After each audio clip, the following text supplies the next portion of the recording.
Good morning, friends. Very interesting case we are going to discuss. Of course, it happened in Anand, Gujarat. It is a honey trap case to the district collector. By whom? By the DRO, or here they call her as resident additional collector. You can read the case as Kektiben Vasudev Vyas KV Vyas, Kektiben Vasudev Vyas versus State of Gujarat in criminal misapplication number or regular by 17223 by 2023. You can read the citation in live law, Gujarat, page number 194, where single judge, Justice M.R. Mengde, so he mainly stated that, of course, while giving bail to this particular lady, Kektiben Vyas, I know, just now I told the name. He said that the provisions of law should be correctly framed. Actually, she was framed under section 354C of the IPC. Of course, 66A of the IT Act was also there. First of all, 354C, it is relating to voyeurism. You all know, I don't want to explain more that because early morning. So, voyeurism, 354C will not apply to women. How the section is applied? Right? So, he has granted bail. But the facts are tricky. Normally,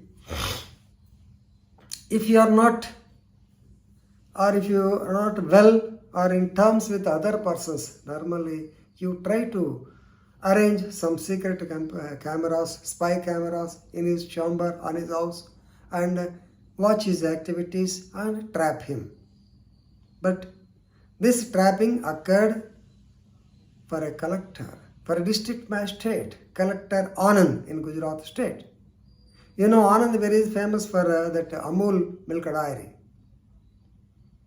So the resident additional collector, she has to get some signatures on very important files for which the collector did not agree.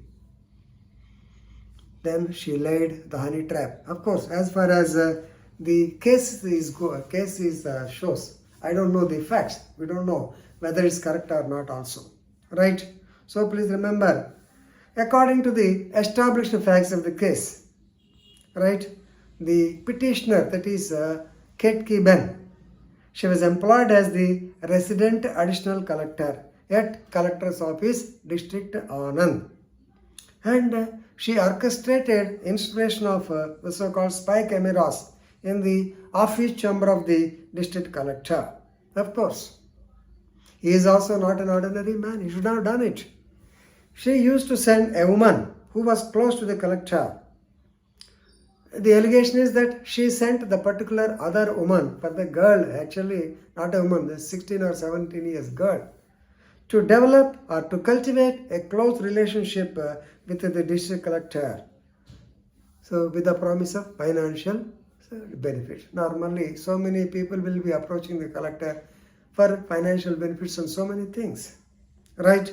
So with this, the woman visited the district collector chamber on multiple occasions, and it was found that they were engaged in a compromising position. Very horrible. Government office, chamber, they were found in compromising position. Then the entire scenario was captured on spy cameras, which were strategically placed in the chamber of the collector.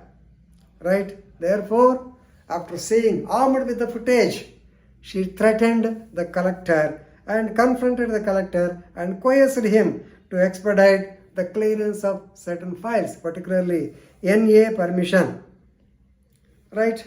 So, ultimately, otherwise, if you don't sign, you will be liable under section 376, that is rape case. We will book a rape case against you. Like that, they threatened. The collector, of course, the matter was publicized. Ultimately, a case was reported against her. She was arrested also. So in this particular, please remember.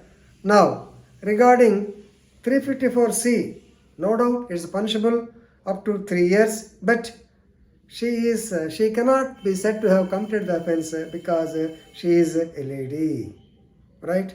But please remember, as a public servant, as a resident additional collector, she had an obligation to safeguard the district collector.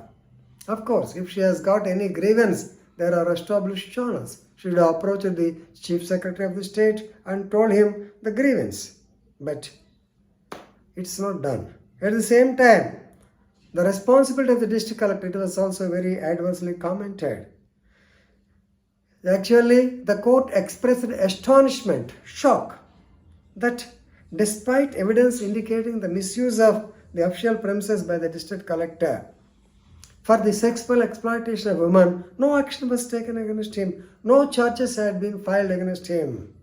So ultimately, anyway, since this is the particular case, she was given bail under, of course, she was already arrested and now she is given bail with certain conditions. So the judgment, the orders were given on 10/11/2023. Of course, the orders are only oral orders, whatever it is, definitely she has to appear before the court. So the main point is, so she was charged under section 389. 389 means extortion. Second, 354C, 120B, criminal conspiracy, and section 66E and section 67A of the IT Act. Right? So, anyway, she is released on bail on certain conditions, basing on the case of Sanjay Chandra versus CBI 2022. There are instructions to her. She cannot leave India without permission of the trial court. She has to surrender the passport, and she has to appear before the police till the investigation is completed. Right? So anyway, good decision by the court, but where are we going? As collector, additional collector, DRO cadre, can she install the cameras? And what about the collector? He's the district magistrate, doesn't have sense. How can he enjoy a woman in the chamber? Very horrible affair, very bad case. But such cases should be noted, and in such cases, definitely the collector should be hauled up. It is my view. Anyway, read the case law regarding the regular bail under 439 CRPC and enrich your legal knowledge. With this, I am concluding. Thank you very much.